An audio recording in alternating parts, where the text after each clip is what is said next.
Hello and welcome to the Two-Man Power Trip of Wrestling. I am your host, JP John Paz. Today we have a very special guest. He's a WWE Hall of Famer, former WWE World Heavyweight Champion, former three-time WWE Tag Champion, European Champion, U.S. Champion, Intercontinental Champion. Whew, he's done it all.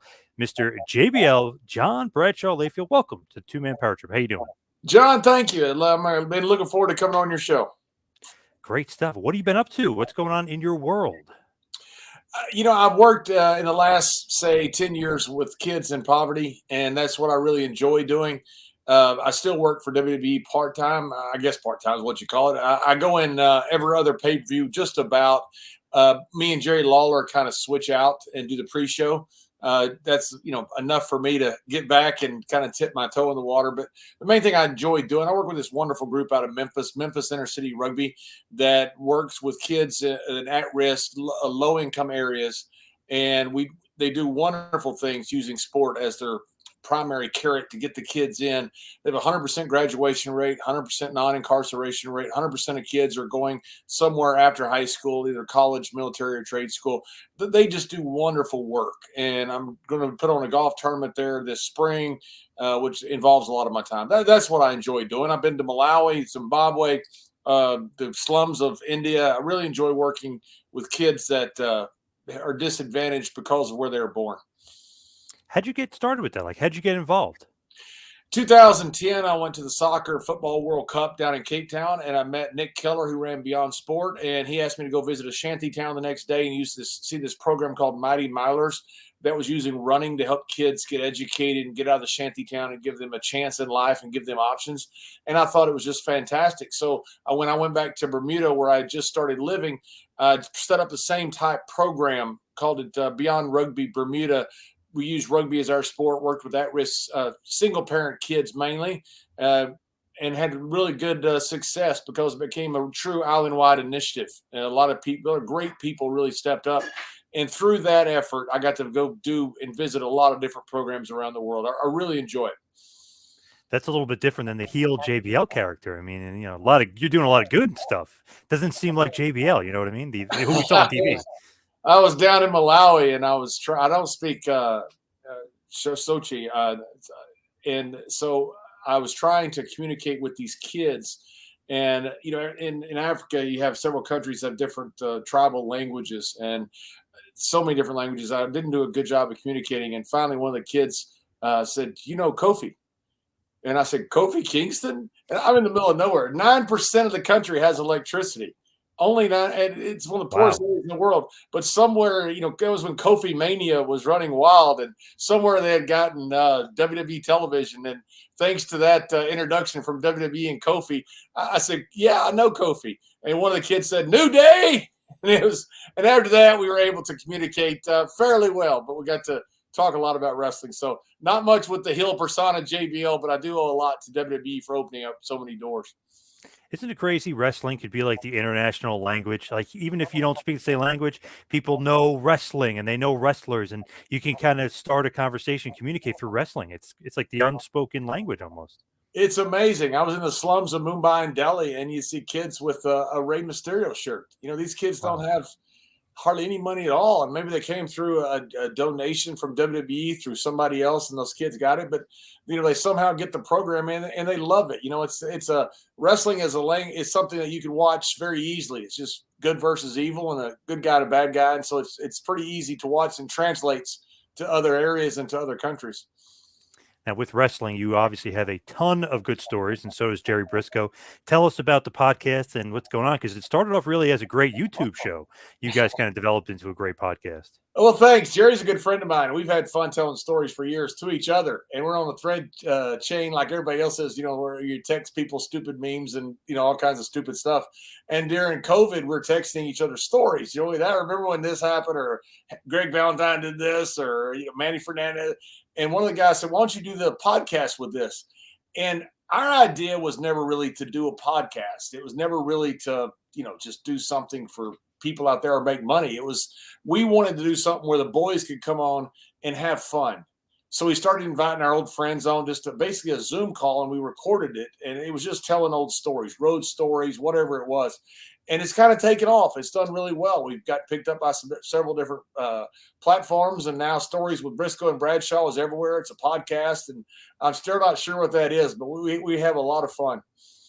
You guys are now on Podcast Heat, which has kind of taken over the podcast game a little bit. Yeah, I'm excited about it. I'm excited to work with Podcast Heat. I never dreamed that what Jerry and I were doing would be something that we would actually do and put out there and people would want to see. We're just old guys telling stories. We had Stan Hansen on just telling stories about Japan. And, we had Jerry talking about the time when him and Terry Funk got arrested in an island in Japan, and they have a picture of them waiting there on the police, waiting to show up. Tell them about the Freebirds and the moonwalking into a ceiling fan. There's just so many crazy old stories. We had Tommy Rich on one day talking about the time that the Freebird, Gerald Briscoe, ran over him in a Lincoln, which is a true story. It's probably also a felony. But guys, we just have fun telling stories. We don't try to bury anybody. We don't try to have a guy has an axe to grind. That our show's not the place to do it. We just want to tell those stories that most people haven't heard, and have the legends themselves tell those stories and come on and tell it in the first person narrative, which I don't know if it goes on anywhere else. I don't really watch a lot of stuff. But for us, it's a lot of fun.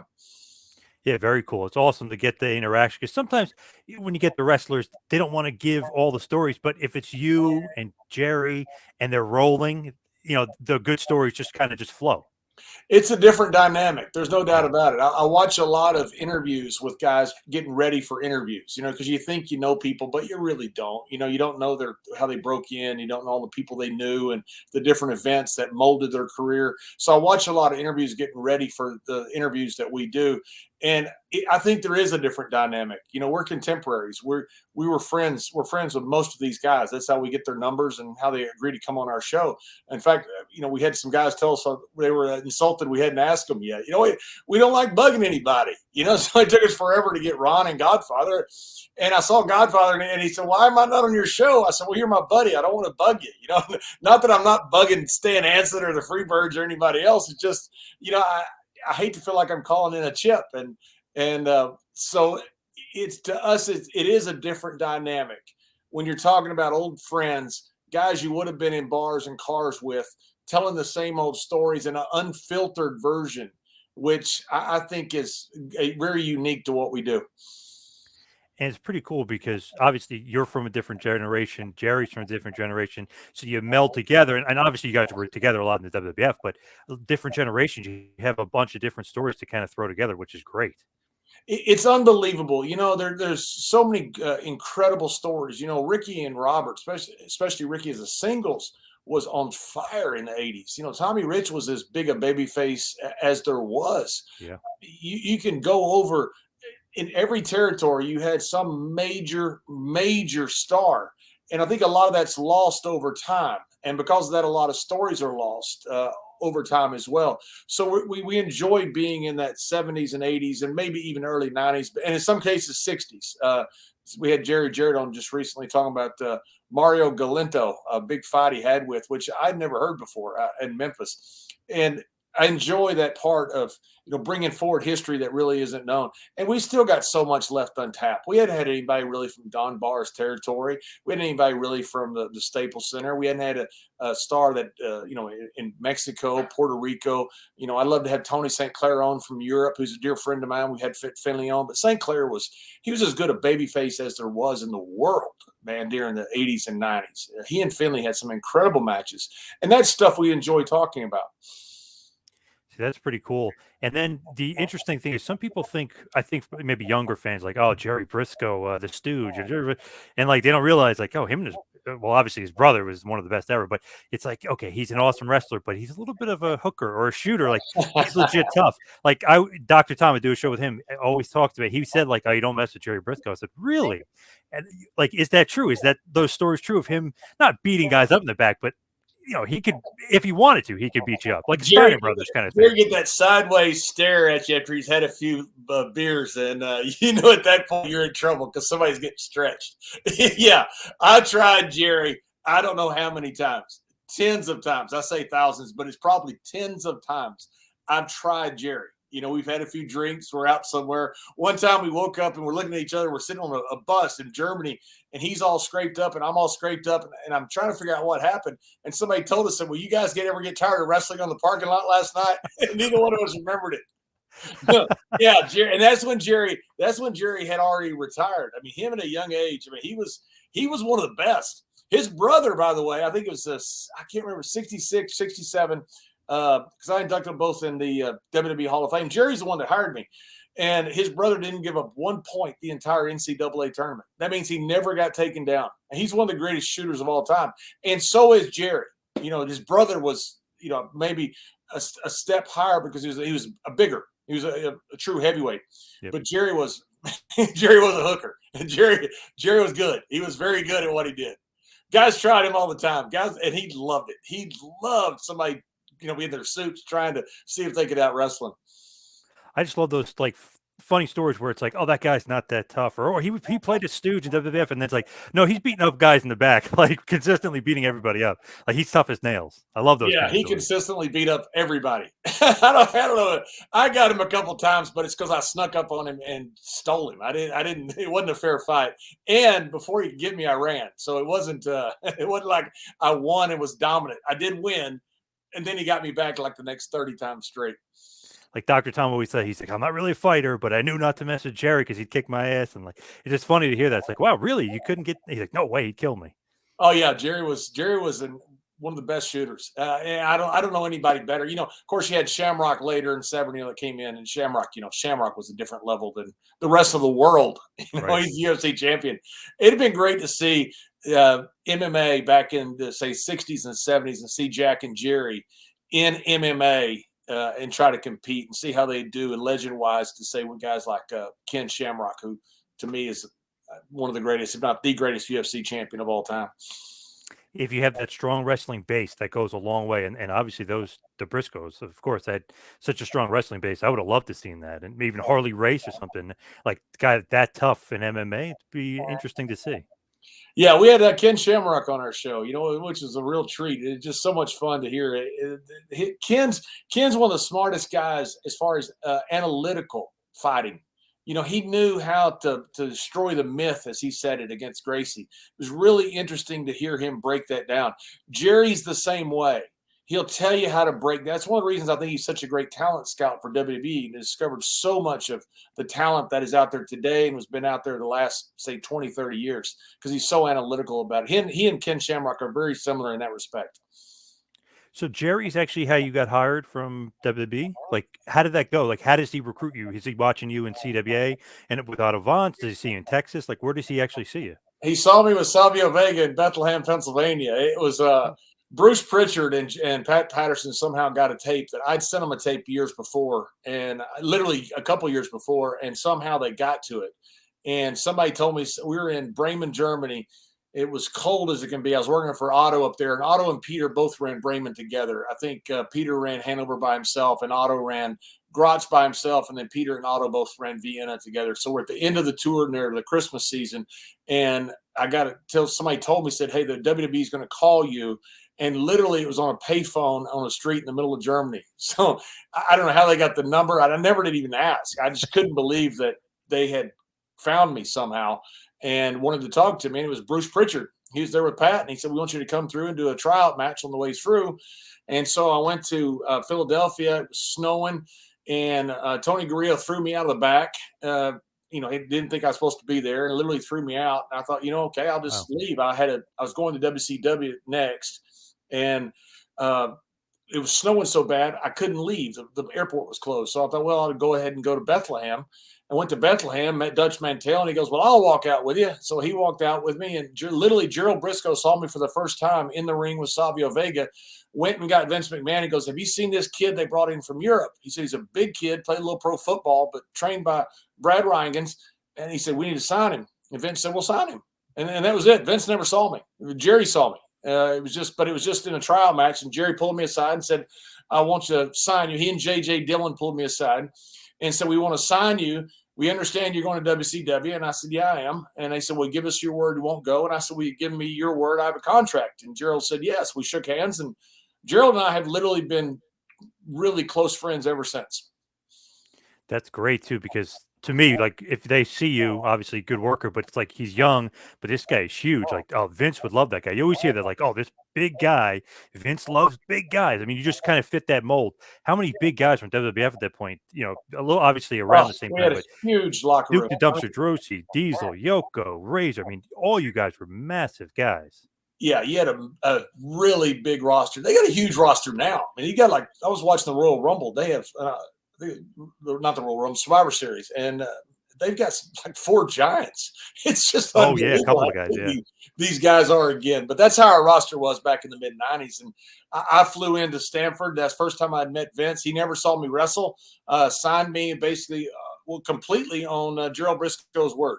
Walked in, met him and J.J. Dillon, Lisa Wolf, and Vince threw the contract down, and he said, "This contract means nothing, but I guarantee the handshake behind it."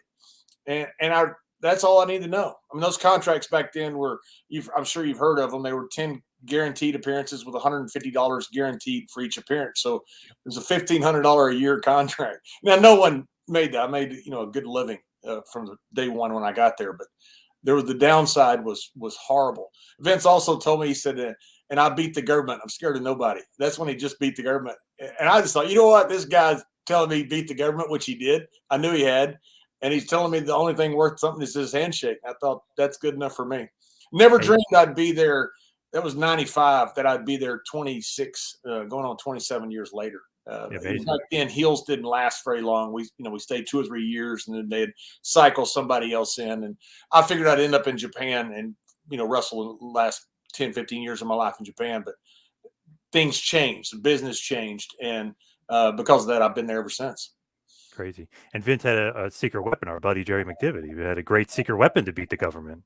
He did. I got to testify in a case with Jerry McDivitt being the lawyer, and he is impressive, man. He is. The words can't describe how good that man is. I saw him in action for about 4 or 5 hours. I saw him just destroy a couple of lawyers. He's an impressive guy. He might be one of the smartest guys I've ever spoken to. Just listening to him and the way he answers questions and reacts, like, wow, this guy is way above my level. Like, he's one of the smartest guys I've ever talked to. And he's a good guy. Jerry's a really good guy. He's just a nice, affable guy, but he's got that, that Will Rogers type look about him. It's just kind of the good old boy. And, he's smarter than everybody in the room, but he pretends to just kind of, go with the flow. But he's a step ahead of everybody. He's impressive to watch in the courtroom. I'd never really seen a lot of lawyers in courtrooms, but the difference between him and the guys that were suing a WWE at the time when I was testifying in this one case, it was a quantum leap. For sure. With Jerry, going back to Jerry Briscoe, is he the best scout they've ever had? Because I always hear his name come up like, oh, he discovered this guy, or he put Vince onto this guy. He's got to be their best scout ever, right? He's up there. Obviously, JR, the count is up there too, but Jerry's always been getting great talent. Yeah, Jerry was the guy who was the one that would go out and scout guys. He's one that he loves going to wrestling tournaments anyway, being an old wrestler and a great wrestler. He's in the tons of different Hall of Fames for amateur wrestling as well, including the All-Century team for Oklahoma State, which is pretty remarkable considering how many great wrestlers they've had in the 100-year+ years they've been in existence. Yeah, ton. So yeah, Jerry's by far, I think, the most active and the best scout. William Regal does, I think, a great job now, and I'm not sure if he still does, but I know William Regal does a lot of scouting as well. They got a whole scouting department now, and I think from what I've saw at the Survivor Series, they do a pretty good job. Definitely. So with you as you're there, what did you think of that generation, the new generation? Because that's really kind of what they called it when you were there. What do you think of that crop and like where you guys were creatively? Or are you just trying to get your foot and you're happy to be there? As far as the roster itself in 95? Yep. I thought that's the greatest roster maybe ever assembled. I look back in hindsight and see that. I don't know if I thought that then, but you had all the people of the Attitude Era, except for a couple guys. Maybe the Rock wasn't around and Goldberg wasn't around, but for the most part, the guys were there. They were in wrong characters, but they were there. Certainly you could see the talent. I remember at WrestleMania, it was the Iron Man match with Bret Hart and Shawn Michaels. And I'll tell you how I felt about the entire WWE at the time. I remember watching that match and literally thinking, I don't belong here. Uh, It was the greatest spectacle I'd ever seen. When Sean rappelled from the ceiling, he and Brett had that incredible 60-minute match. It went into overtime. It was one of the greatest events I'd ever seen. And I just remember thinking, I shouldn't be here. I don't have the ability to be here. I don't have the talent to be here. I need to go back to Japan and finish up my career. That's remember that was a very distinct memory. In fact, I could almost feel it today from when I was sitting there at the Anaheim Palm watching that. You didn't say that to anybody else, though, did you? I didn't tell anybody because I still was getting paid. Actually, and I think it was the next night I had my first live Raw match with Undertaker, and I remember sitting out there and I was still thinking the same thing. And they used to use lighters, instead of the cell phones. All those lights come on, and Dutch Mantel looks around at me and he could tell I'm panicking, and and I'm not trying not to sell it. And he goes, just be aggressive, just be aggressive, just be aggressive. And the first thing I do is get the Undertaker in the corner, and I'm waffling him. I mean, just waffling him. One punch after another. And he looks up and he goes, do I owe you money? And I didn't know it. Great. I've just made the top star mad. And now I'm really done. Of course, he was joking. Thank goodness. And we had a good match thanks to him. And I got to stay for a while. They always say, locker room leader, but he's not like the over the head beat the guy with a hammer. Like, I'm the leader around here. He just has a presence about him. Is that basically the gist of it? He's the locker room leader, but he doesn't need to say he is. It's just the presence. Oh, absolutely. Yeah. And he was then. He'd been there for a while already then and headlined a ton of pay-per-views and all that. But he was then. There's some guys that just have that cool hand Luke about him. And everywhere he's been, he's the guy that people will cede authority to because he's that type of guy. And, he doesn't abuse it. He's the guy you want in charge. I mean, he's a terrific leader in any respect, whether it's the locker room, whether it's the boys out on the town, whatever it is. He's a terrific leader. He's a good human being. He's a smart guy, and he generally makes really good decisions. I say generally. I've never seen him make a bad one, but he makes good decisions. Your buddy Dutch claims to have created Wrestler's Court. He said that was his invention, his idea. I don't know. Dutch is a little bit of a storyteller sometimes. I know you know that as good as I do. Wrestler's Court, is Undertaker usually the judge? You're usually the prosecutor, or how did that usually work? Always, yeah, always. Taker was always the judge. Now there was times that if Taker wasn't there, Triple H I know filled in one time when we had Teddy Long at court in I think it was Nashville. When we took him to court, and Mae Young was his defense attorney. One of the greatest wrestler courts ever. But yeah, Taker was always the judge. I was the prosecuting attorney, and then Godfather or Kane was the bailiff. And then whoever was on trial would have to come up with some type of elaborate defense. They were always guilty because it was Wrestler's Court. I'm not going to take somebody to court that's not guilty. They say Taker's the hanging judge because he's always hung over. So, yeah, we had so much fun at Wrestler's Court. And the boys looked forward to it. It was something that for 2 or 3 weeks, the guys would look forward to. It'd always be well attended by the boys. They were always a lot of fun. The guys were really creative in both the defense and the prosecution. You'd have character witnesses that would get up out of the blue that you try to surprise the other side with and have all kinds of outlandish stuff that would go on. It was a lot of fun. And then there was some summary judgment by the Undertaker because they were always guilty. And then he'd rule out the punishment, whatever that was. But it's usually something that benefited the boys. It was beer for the boys. Me and Ron took Teddy. It was fried chicken for us because me and Ron both like fried chicken. It was something that benefited the boys and, kind of got us together. Seems like Teddy Long is always in Wrestler's Court. I don't know. I always hear stories he's always in Wrestler's Court. What's going on, Teddy? He's the cheapest man ever walked on God's green earth. That's why. Cheap bastard, yeah. So Teddy's a wonderful guy. He is so much fun. And when he was in Wrestler's Court, it was the best. When he brought in Mae Young as his defense attorney. And Teddy, what happened is when Viagra first came out, Teddy had some doctor that was getting some samples or something. So one of the boys asked him for it, and he sold it to him. So we took him to court for selling free Viagra to the boys. And then Mae gets up and says, I don't know why you boys need this Niagara. It was awesome. He's making a profit. He can't do that. He got it for free. That's exactly right. He can't do that. Damn. Teddy rode with me and Ron for years. He still owes us trans for almost every trip we've ever been on. So Undertaker, perfect guy to kind of, be not the locker room leader, but just also the judge, and he's the fairest, right, of all the guys. He's the fairest, and he's also, probably the most measured.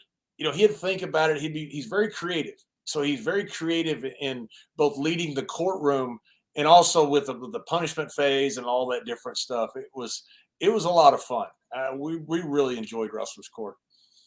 Are you surprised with Undertaker how, they did a documentary on him? He was so quiet for all these years. I know obviously he's retired now, and that obviously he's probably like, "Oof, now I can stop playing the character. I can open up a little bit."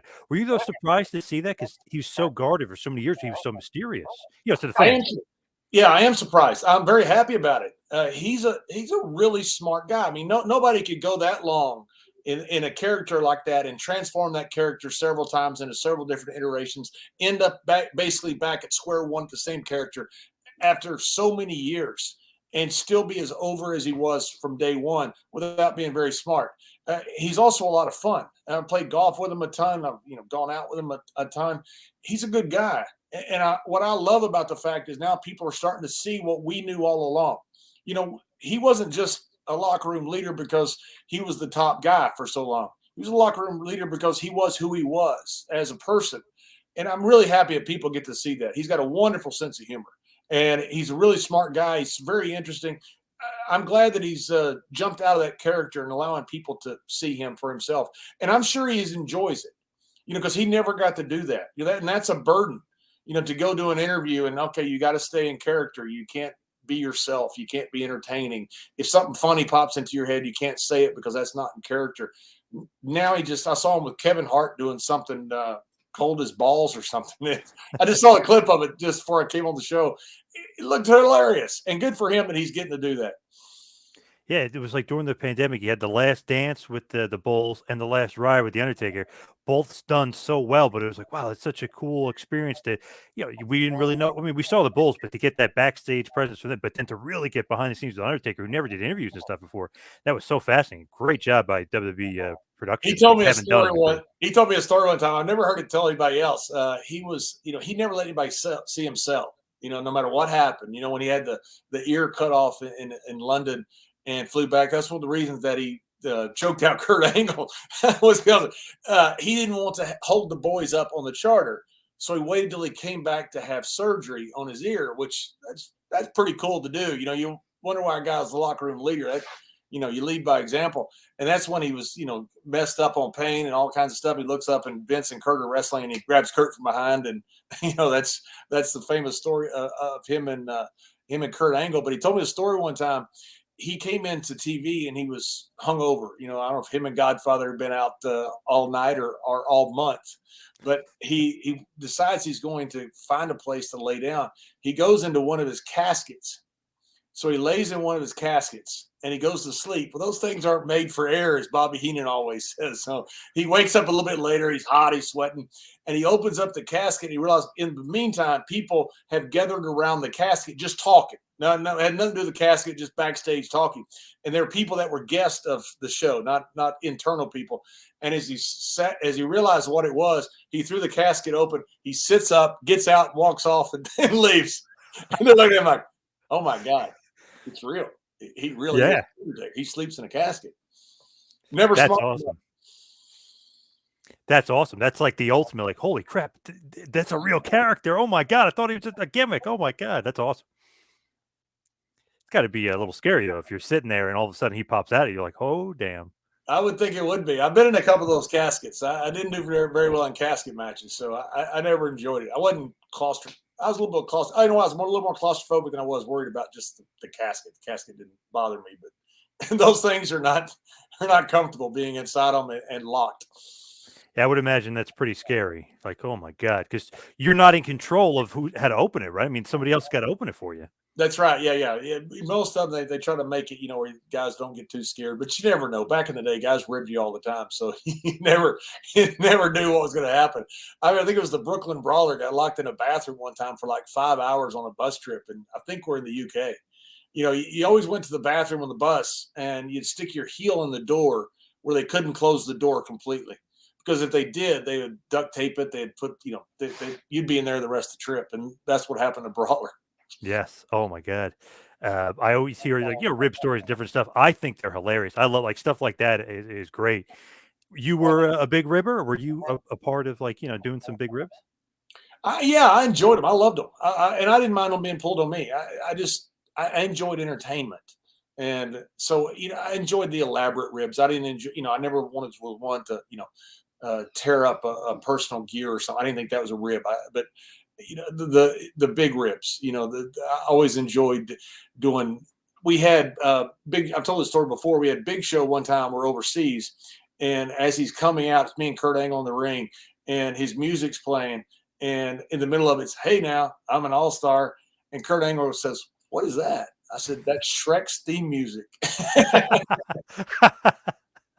That's the kind of rib I loved. I enjoy. Yeah. I thought they were fun. It was fun to me. You always hear It stories wasn't of fun after guys. Big Show beat me up for the next 15 minutes, but it was fun. Oh, It yeah. was fun. It was fun. It was fun when he got real mad, red faced. I was gonna say you always hear stories of just fun ribs. Like could be Owen and it could be Bulldog, like just fun stuff. But I always get a crack at those things. Just they're not really hurtful. They're just something funny to pass the time or to make everybody on a long tour, give everybody like a little pop or a smile for being on a long trip. Yeah, that's how guys got bored. We didn't have the internet, we didn't have cell phones, we had each other. So we didn't get a call home very often. It was just us on the road, and you didn't have the proliferation of cable TV like you have now. And so when you got to the hotel, everything's pretty much dead. Sports games are over, and there's not much to watch, and so guys just were craving entertainment, and that's how a lot of those ribs started. I never enjoyed the ribs, and thankfully I never got it done to me. The cutting of the ponytails or the loss of the eyebrows, which Yes. I always figured they'd get me with the eyebrow, but nobody ever got me. So I was happy about that, and I wasn't one that would do that because I didn't want that done to me. Yeah, there's the infamous 1-2-3 Kid, his Hasbro figure. If you look at the cover, he has no eyebrows. Apparently, Mr. Perfect got to him before they did the shoot.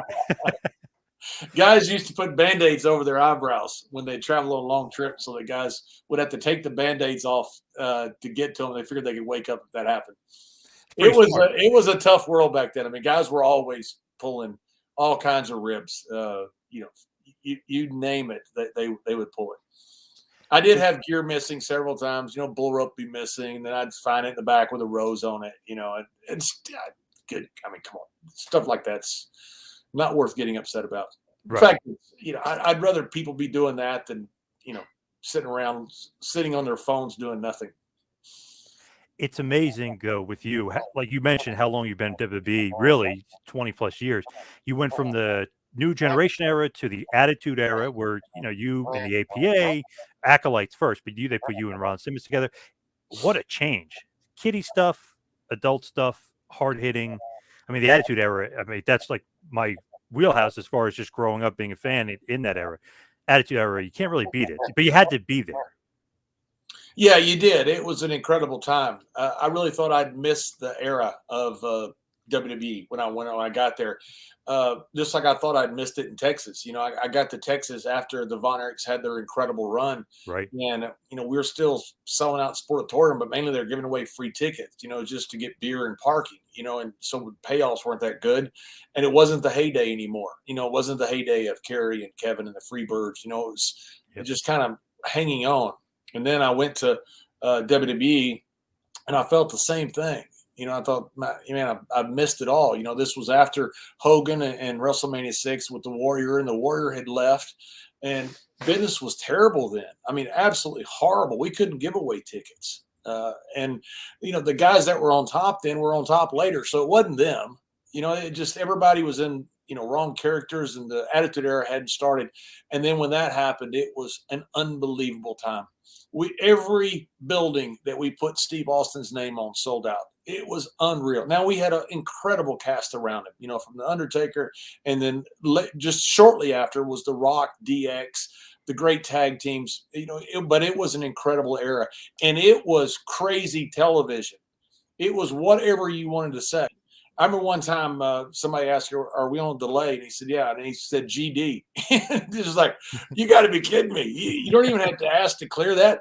I remember somebody used the F word one time when they said, "Are we on delay?" And I thought, you don't even have to clear that.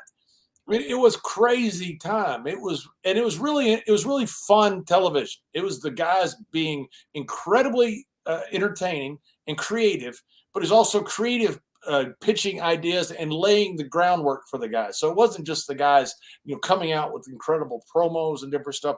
They were creative guys, but the creative at the time allowed them to be able to do that and set the table for them to be able to do that. It was an incredible time in wrestling history that I don't think will ever be replicated. And you had to be there. I hate people who go, "Oh, if you go back, it's not as good." No, you had to like live it and be in the place. I mean, I used to just go to random house shows with my buddy and they'd be sold out. We were just talking about the other day in Philly, random Sunday night heat taping. 20,000 people were there because Austin was in a dark match against Rock, Undertaker, Kane, and Boss Man was the referee. We had to go to see it. There's 20,000 people sold out. I mean, you had to be there. We had on Sunday Night Heat one time. Tommy Blancha was the writer, and he was just incredible. He and Brian Gewirtz was a terrific writer, really creative guy. Tommy though did a lot of the Sunday Night Heats, and he would do a thread throughout the entire show. And we did a 4.1 one time when me and Ron, I think, were chasing Tie and Tie, a 4-1 on Sunday Night Heat, and it wasn't Wow. it wasn't even a major show, not even close to a major show. You couldn't do that now on a major network. It's just a different time. Obviously, television is different. How you watch stuff is different. Social media didn't exist. The internet existed, but not in the form that we have it now. But what an incredible time to be able to draw that kind of ratings on a minor show. Crazy. Where did the APA come from? Because obviously you're the acolytes. You're with the Ministry of Darkness with Undertaker, but then you become the APA, the Acolyte Protection Agency, and you and Ron are just like, scene stealers, killing it. It came from Vince McMahon seeing me and Ron drink some beers on my birthday. My birthday was, I don't know when this airs. My birthday is November 29th. So we taped this. Happy birthday, by the way. Thank you very much. And we were in a double shot, not a double shot. We had a shot in Philadelphia, and then we're driving down to Baltimore. And I'm with Godfather and Ron as usual. And I think Teddy, either Teddy or Flash Funk. And we have a few drinks on the way down. It's my birthday. Everybody's celebrating, having a good time. And me and Ron get down to the bar. We rarely ever went to the TV hotel just because, it's not good form to go to the TV hotel. Too many people repeat things and things get blown out of context. So me and Ron usually always went somewhere else, but we didn't have anywhere else to go. We go to the TV hotel. The next day, Vince McMahon calls me in and says, "I want to put that on television." And I said, "Put what on television?" He goes, "You and Ron." He goes, "That's what guys do." He said, "You're sitting around just having beers, telling stories, having a great time." He said, "That's what guys do." And he said, "I'm going to call it the Acolyte Protection Agency. People are going to hire you guys to beat up people for beer money." And that Vince came up with the whole idea. It was all him after seeing me and Ron on my birthday in Baltimore. That's awesome. And true to life then, you know what I mean? That's the best character sometimes. We had no script, and again, I want to reiterate this, that, it wasn't that the writers at the time were bad. They were great. And they would give you basically a theme and an outline. And then, we would fill it in. So whether it was Tommy or Brian, whoever it was, they would allow us the ability, because they knew that, how are you going to write for two big Southern guys, that you have nothing in common with. And so Ron and I had so much fun with those. And when we had guests that would come in from Mr. T to Rebecca Romaine to LL Cool J, to The Rock, The Undertaker, all these guys would come in and want to do something with the APA. And we just had fun. It was just a fun time for us. Russo always says, like, bro, Vince Russo, obviously, bro, I can't write for a 6'5" texting guy. I'll give you an outline, but you're the one that comes up with what to say. I think that's like the best wrestling. It's like, okay, we can give you a bullet point or with direction, but we can't cut the promo. You're JBL or you're Ron Simmons. You guys are the characters. Yeah, and the business has changed. I'm not bashing the current guys. I think what they do is great. I'm not going to be the old guy that says, "Oh, our generation was better." I don't know if our generation was better or not. Every generation tends to say that. I've always swore that I would never be that old, bitter guy that said my generation was better. These guys are fantastic. Our generation can't read scripts, so it wasn't really the option of doing that. Our guys, I grew up broken in the territories. No one had a script. In fact, they would just say, "Okay, you got Kerry Von Erich in a lumberjack match at Will Rogers on Friday. Give me 2 minutes, go." That's all they would tell you. And so when they introduced scripts to wrestlers, My generation can't do that. You know, a lot of the current generation can't ad lib. And it's not saying that one is better or one is worse. That's for, you know, other guys to debate. But there was a reason that our guys didn't work off scripts, because we couldn't do it. It's almost like what you're used to. They came up in a system where they're basically scripted. That's what they're used to. You guys came up in the territory days. You're not used to that at all. No way would that ever happen.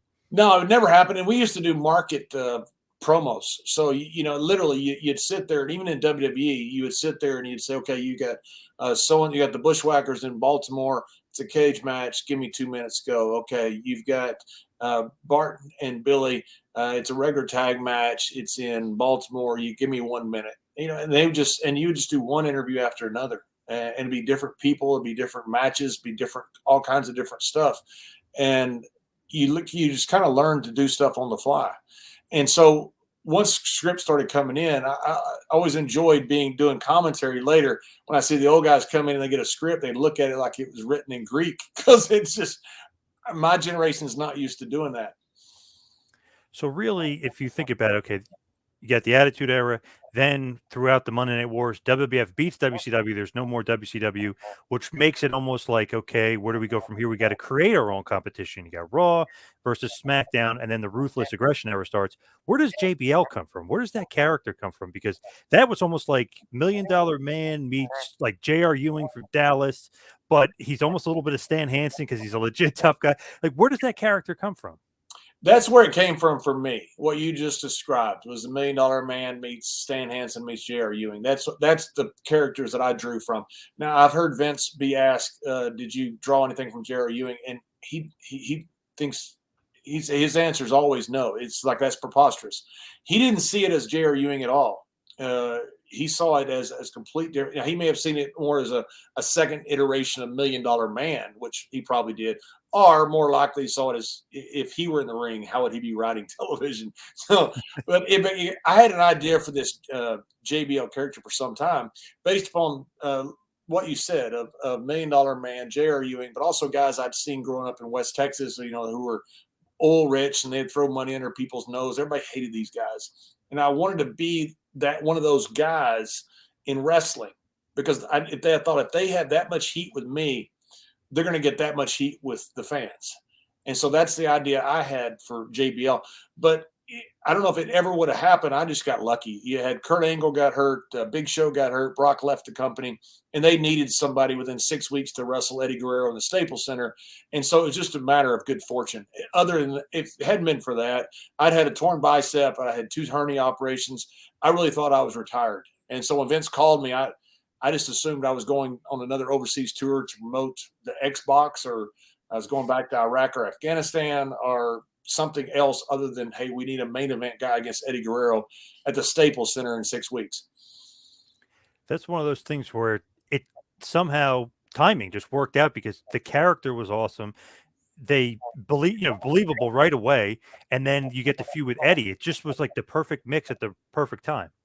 Yeah, and Eddie was the main ingredient that made it work. If it hadn't been for Eddie Guerrero, that would have been a one-off pay-per-view, which you've seen a lot in wrestling history. You try a guy for one pay-per-view, doesn't work, and you can't. And JBL would have never been heard from again.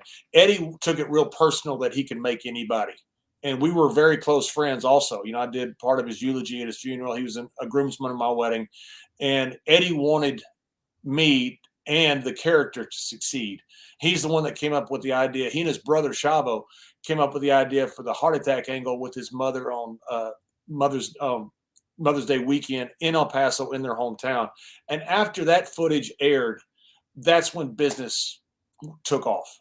We knew right away. We started selling out arenas. We started ticket sales for the Staples Center. We ended up selling out the Staples Center, but you would see it everywhere you'd go. I mean, JBL got so much heat after that one episode aired, and that was all thanks to Eddie and his brother Chavo. Sometimes you need that great wrestler to make the other wrestler look good, but also almost let other people know how good the guy is. Like Bret Hart versus Steve Austin. It was all like, what is Austin doing? Yeah, he won King of the Ring, but he's like floundering. What did Bret's like, give me him. I want a feud with this guy. And then Austin, obviously megastar. It's like Eddie with you. It's like, okay, JBL is really good. Why everybody needs to know he's really good. I'm going to set it off. We're going to have this awesome Judgment Day match. I'm going to be bloody as all hell. We're going to be, and we're going to make this so memorable. So sometimes you need that great worker to make other people notice the other great guy. Yeah, and it's also a work in progress with Eddie. I remember we went to Japan during that time, and I was, as soon as I got to Japan, got in the old Japan mindset of, don't sell nothing, just keep moving. The old Stan Hansen type, Dr. Death, Brody type mindset, Yep. Which a lot of the big Americans would pick up when they went to Japan. And the match didn't work with Eddie. And the Japanese fans had become smarter to WWE long enough, and I was miserable after the match. I couldn't figure out why it didn't work. I was so looking forward to being back in Japan and having this huge main event match with Eddie, and it didn't work. And Eddie called me about 1 or 2 o'clock in the morning. He goes, "You never begged." And I said, "Huh?" He goes, "You never begged." He goes, "You were never once the coward."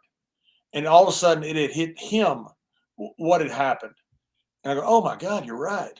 And thank God we had a second night. So the next night we go back, and the next night in the middle of the match, after all this, blood and guts and roaring and stomping, and I ended up back and I begged off, and you could feel the fans get mad about it. Like, you got to be kidding me. This big tough guy's begging off this guy outweighs by 60 pounds. And the match had heat after that. And that was all Eddie helping me out, because it didn't occur to me. And that Judgment Day match, oh man, I guess they call it the Great Muta scale of blood. I mean, that's got to be right up there and in the lore of a lot of blood. I mean, you nailed him, but man, that we didn't plan on that much blood. We planned on a lot of blood. We did plan on a lot of blood, but not that much. Nobody would plan on that much. I didn't realize how much there was until I watched the match back. People said, "Oh my shit, were you horrified?" And I wasn't. Not in the match. After watching it back and just seeing the blood gush out of Eddie's head and the pools of blood, it was unbelievable. Eddie busted me open a couple times with the title belt, but I had a bunch of stitches up my head, but I didn't bleed anything like Eddie.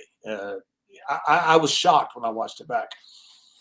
it's one of those things where red equals green. I think in that instance, I was invested in that feud right then and there. I'm like, oh geez, like this is like legit. Oh my God, like this is getting crazy. So I was really invested, but I think that obviously leads to Great American Bash, and you win the title in the Bull Rope match. So it was kind of the perfect thing to have happen. Were you happy like being the champion? Because they always say like, oh, I'm just the champion. It's a prop. Some of the guys, but some of the guys are like, I'm the world champion. This means everything. Were you happy not only to win the title but to beat Eddie? Yeah, and the way I got it from Eddie, the first match at Judgment Day was, to me, that was what I was so proud of, because Pat Patterson came in and laid out the match for us, and I don't remember what he laid out. It was the same type idea. DQ, I think it was the DQ finish. Pat laid out. It was DQ finish we did. I think Pat laid out a DQ finish, and as he walked out, I could tell Eddie didn't like something. So I said, "Eddie, what's wrong?" He goes, "I don't like it." And I said, "What don't you like?" He said, "I don't like any of it." And I said, "Any of it?" And he said, "No." And I could tell he was really unhappy. And so I went to Pat. I said, "Pat, I need to talk to you." I said, "Eddie didn't feel it." And he said, "Which part?" I said, "Any of it." I said, "He doesn't like any of it." And Pat looked at me. He goes, "John, I'm just trying to help." And he goes, "If you guys have been working something on the road and you guys think you have a better idea," and he said, if Eddie can do this, he said, "do what you think's best." We went out there without a finish. We went out there without one spot called. We went out there without anything. I mean, it was unbelievable. Wrestling Eddie couldn't go over match in the back. A lot of guys couldn't. But when he got out there, it was a feel. It was like when Shawn Michaels would come through that curtain saying 96, 95, 97, right in that area. I mean, it was like an electric pulse went through the arena. Eddie was the same way. He would get out there and all of a sudden he backdropped me on the table, do this, do that. It's incredible what would come to his mind in that. He just had a feel for it. And so the one thing I'm most proud about was how we did it. We did it, I say our way, but we also did it mainly Eddie's way, because he had the one that not only had a vision that we could go out there and do something great, but also he had enough confidence to say to the office and to a guy who invented the Royal Rumble, "I don't like any of this." And that to me was incredible. And Pat Patterson, I mean, to his credit, and I love Pat and love him for this just as much. He said, "I trust you. Go out there and have a hell of a match." And so we did. And so when I got the championship, if I'd have got it younger in life, I'm not sure I would have appreciated it as much as I enjoyed it having it then. I really enjoyed every day of it, and I enjoyed every day with Eddie. I wish we could have worked longer. I wish he'd have lived, and we could have had another run together, which we would have. As you do, always bring stuff back and do a retro throwback. Uh, but yeah, I really enjoyed it. And one of the reasons I say I enjoyed it because I got to work with some of the greatest talent in the world. If I had been out there trying to pull teeth with guys who couldn't work, maybe it'd been different. I mean, I got to work with Undertaker, Booker T, Cena, and he was great then. He was great when he first came in. I got to work with so much great talent that was really pleasurable to be able to do. I was gonna say, then you become a wrestling god. 300 days, I think it was 280, but basically 300 days as champion. But I love that gimmick. It was so good. But then it's almost like you're paying it forward. Like, okay, you guys want to get the Cena kid over? I'll be I'll be the memorable moment where he finally wins the title after you had a run where, Booker couldn't beat you. Undertaker, you skate away because of Heidenreich, and you beating Big Show. I mean, you're always finding ways to win, but Cena is the one guy that beat you, which really puts Cena on the map. Yeah, and I forgot Big Show to mention. I loved working with Big Show. He was such a great athlete, and he was a pleasure to work with. He was so good, and he was so strong, and he he never hurt me, which he could have done. That Yep. man he's a true giant, and it was so much fun to work with a big guy like that. I could have just imagined working with Andre. That 81 match Andre had with Stan Hansen, man, that's still one of the greatest matches of all time in the tennis stadium in Japan. But you get to work with a guy that much bigger than you that's good at what he does. It's just a great dynamic. And then when Cena comes along, there weren't a ton of believers in Cena. I don't think there were unbelievers. But Vince asked me one day, he said, "How is he?" I said, "He's your guy, man." I said, and Vince said, "He's that good." I said, "Yeah." It's because it's a different dynamic going from, say, 8 minutes to going to 30 minutes. Now, I think he had done it with Kurt Angle, too, who's obviously one of the greatest of all time. But when I first got out there with him, some guys never make that transition. It's hard. 8 minutes is easy. You go out there, you shine the guy, you get a little heat, you go home. You have to really roller coaster for 30 minutes or more. And Cena I never felt like he was in deep water. It was just felt like he maybe second generation or whatever else. He just had a knack for everything. Now, I want to be able to say I take zero credit for his career. He's done all. He's going to do that all himself. I'm glad I was the guy that was there to hand the title over to him. But every bit of the things that he's done, he'd have done by himself. I'm just honored that I was the guy. And you guys had a bloodbath too. It's funny, WWF not known for too many bloodbaths in that period, but you had two kind of in a row, Eddie and Cena. Remember, Cena was absolutely covered in blood too. Yeah, I wanted to show that Cena was a tough guy. I knew he was. I'd wrestled him. You can tell when you wrestle a guy whether the guy can go or whether the guy can't. And I knew he was. I knew he could do that. And in WrestleMania, you're limited a lot of times, because if you don't have some type of gimmick match. And I wanted to show that Cena was a guy that could work and do the hardcore stuff, be the tough guy, do all kinds of things. And so I was really wanting that match to be as good as it was, the I Quit match. And I just thought John was magnificent. I thought he was just exactly what I knew that he would be. He was, and I was really proud of that match. That I was the one on the other side. Sometimes people forget the Moroccos that end up being splashed on by Jimmy Snuka, but that's okay. You're supposed to forget us. And again, I take no credit for what Cena did, but I was glad I was out there with him. That's so funny because Morocco, it's like he's always like, "I won that match," and everyone's like, "No, you didn't." He's like, "I won that match." People I think forget. I won the match with Eddie. Where Eddie splashed me off the cage too.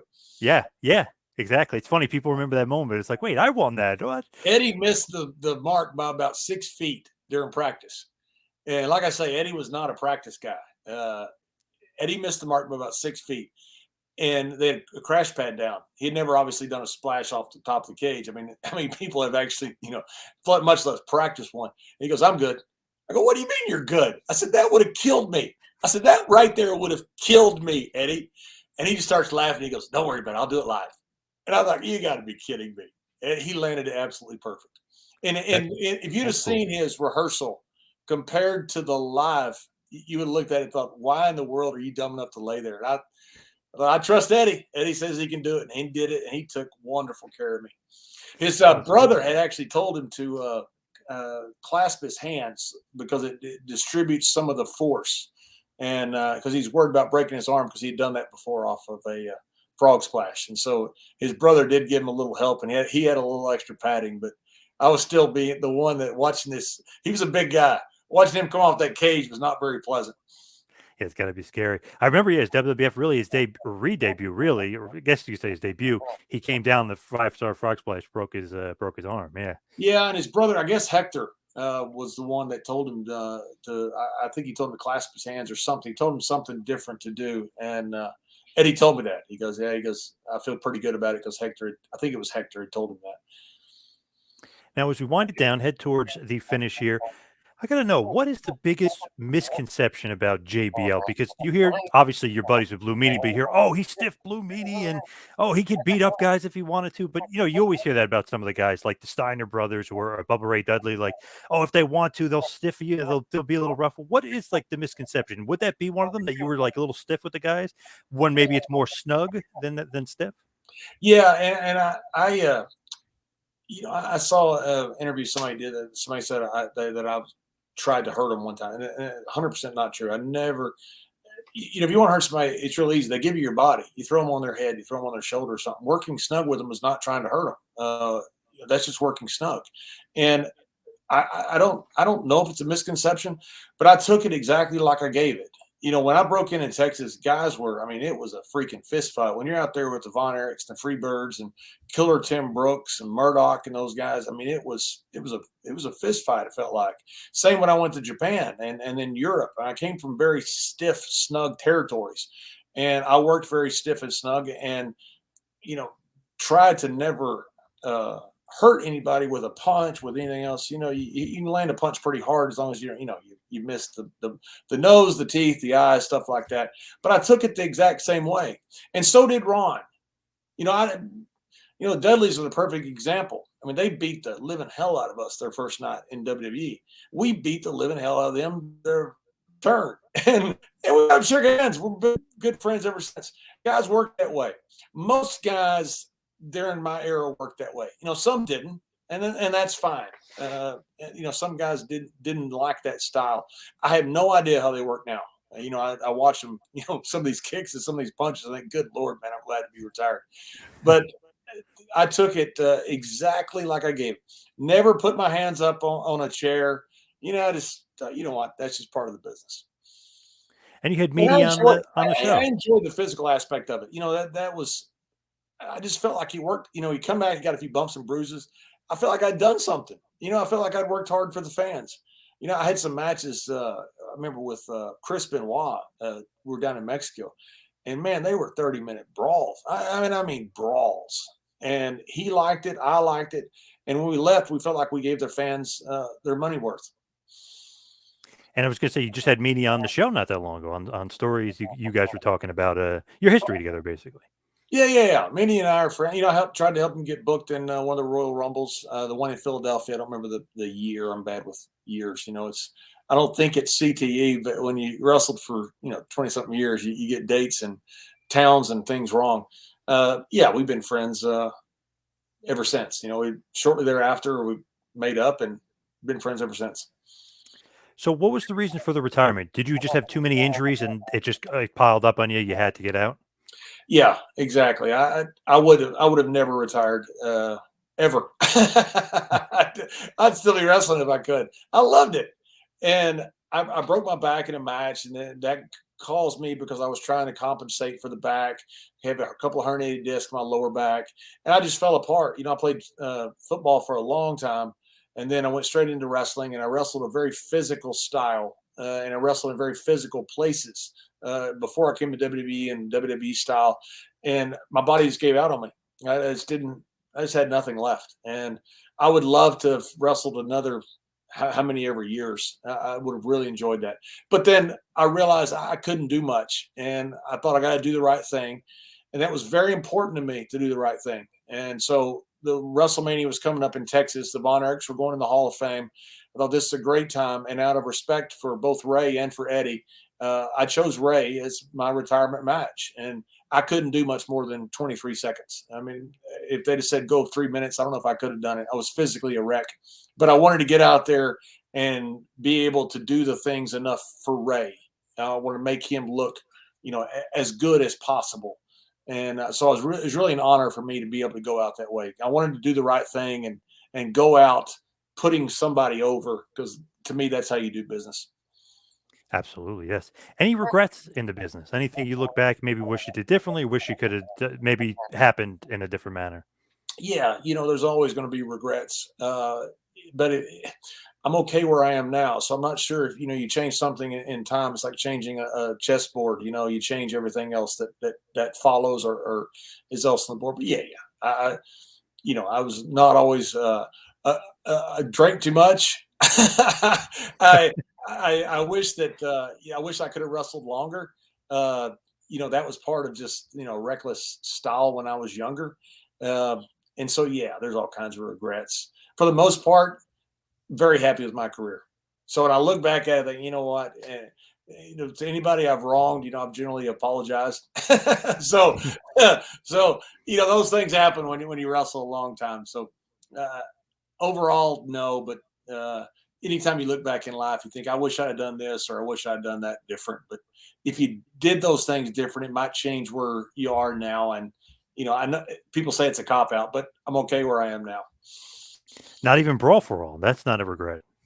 Oh no, absolutely not. I love Brawl for All. I wish, yeah, I don't think I could have beat Bart if I'd have fought him 10 more times. I just he just hit too hard, and that's what Shamrock told me. That don't try to stand up with this guy. He's too much power.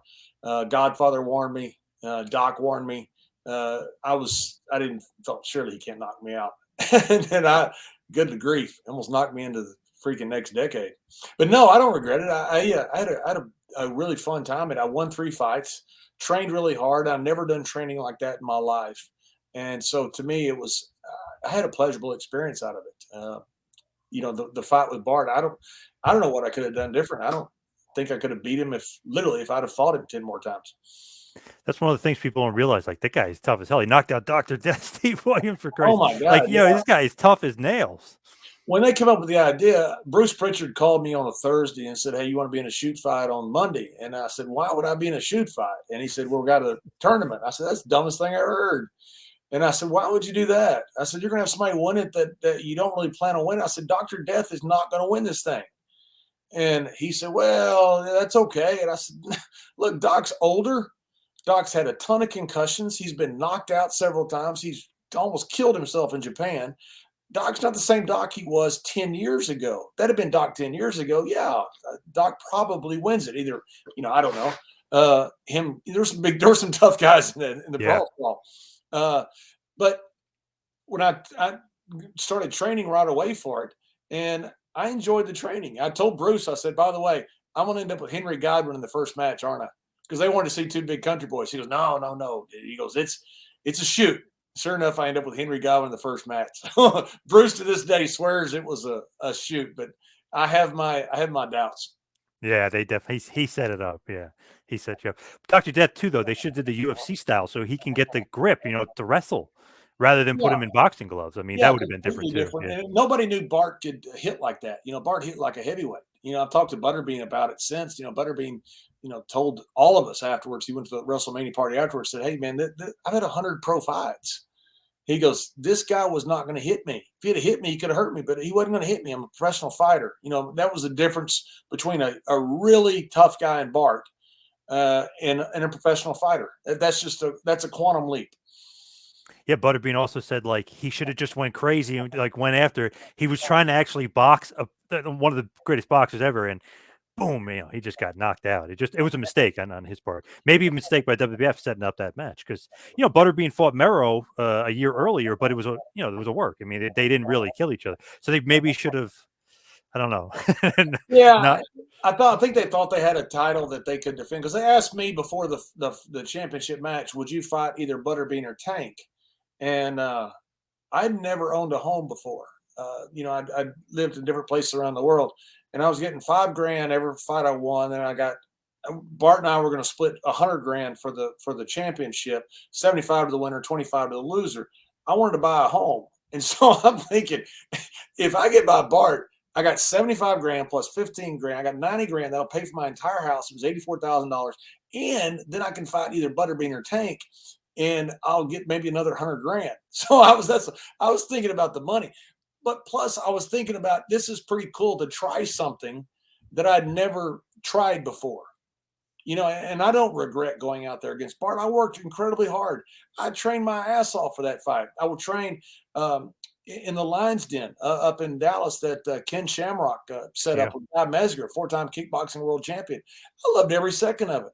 I tried hard and went out there against Bart, and I was completely overmatched and outgunned. I don't know if anything I would have done different would have changed that outcome, and I have no doubt that Butterbean would have had a very easy time with me. But I would have enjoyed trying. I would have enjoyed the training for it. I would have enjoyed trying to do something that I'd never done before. So what's like the legacy of JBL? I know you have the podcast now, which is great. You do a lot of great charity work. You were a great commentator, maybe the Jesse Ventura of your time. What's like the legacy and the wrestling career, obviously the legendary career. What's the legacy of JBL? I hope the legacy, I'm 55 and I just turned 55, and I hope that the legacy over the next however long I get to live. My parents have lived a long time, so I, by going by that, I might have a long life. And if I do, I hope it involves kids in poverty. I hope that when I'm dead at whatever age it is, if it's 85 or 90, if I'm fortunate enough to live that long, that people say, "Oh, he did a lot to change the dynamics and break generational cycles of kids in poverty and set a template," which is very important to me, to try to create a template that can be replicated around the world to break generational cycles, which is a thing that has to be broken in at-risk areas.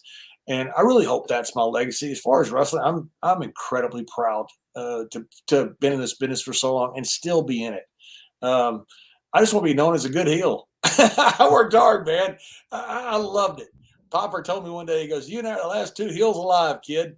And obviously we weren't, but it was a really nice compliment to have. I enjoyed it, man. I enjoyed my time in the sun, and that's what it was. And if people look back on that fondly and realize that I did a lot to put guys over, put the business over, and I worked very hard. I just want people to say, I worked my ass off every time I got in the ring, every single time, because I enjoyed it, and I thought people pay money and they deserve to be treated with respect, and that respect means that if you're tired or hungover or whatever else, you still got to go out there and give them what they deserve, and the fans deserve a lot. Hey, think about it, a combination of DiBiase and Stan Hansen. I don't know if you can get better than that. I mean, that's an amazing combination of guys to throw out there. Well, I was with Ted one time. I always tell him I stole his gimmick, which he never denies. And then Alberto Del Rio was there as well. And I said, Yeah. 3 generations of stolen gimmicks. And we all got a kick. Still got a picture with me and Alberto, who I like very, very much. Alberto's such a fine guy. So respectful to both to me and to all the guys that came, from my generation, a little bit older than him. It was fun picture. So where can everybody see the charity work and maybe get involved and just give us all the plugs? Yeah, thank you. Memphis Inner City Rugby is the charity. You can look it up on the internet. MICR is what they go by in short. And tons of places to be able to donate. I'm going to do a golf tournament this year that's going to have a ton of opportunity to buy memorabilia, to buy merchandise. And they were graded. I'm part of it, but I say they because I don't do the hard work. Shane Young and Devin O'Brien and their incredible group of people do it. They were graded as best return on investment of any charity that one of those groups had looked at. They do wonderful work with their money and really change kids' lives and break generational cycles. And that's the main thing that I do with charity now. I still have interest in what Bubesi Pride is doing over in Malawi. They do incredible work. My friend Gareth Noakes is the CEO of that charity, and they just do incredible stuff. And as far as the podcast, it's Stories with Briscoe and Bradshaw.